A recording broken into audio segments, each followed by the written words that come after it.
Very much, Mr. Speaker. This week, an important report was published on the topic of climate change. And no, it wasn't the report by the formerly high-profile politician whose consultancy has done work for major fossil fuel producers like Saudi Arabia. It was the report of the Committee on Climate Change published yesterday on adaptation.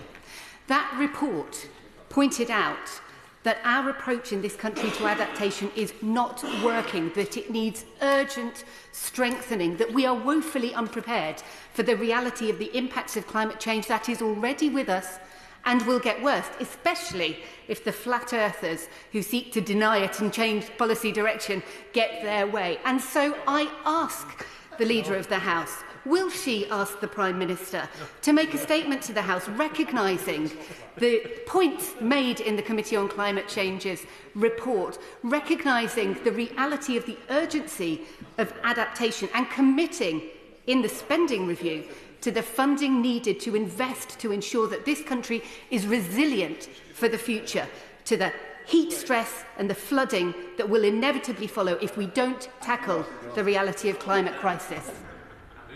Well, look, I agree with the Honourable Lady. This was a really important report out this week from the Climate Change Committee, which I think, for the most part, was looking back at recent years and the previous government's record on this matter, which was not good enough. We absolutely need to go further and faster, which is what this government is doing, to make sure that we have those adaptations, that we take that transition to the clean energy superpower, but we also develop, which we are doing, the severe weather and flood resilience that our communities need to cope with the impacts of climate change, which are coming anyway, despite our best efforts to get to net zero by 2050.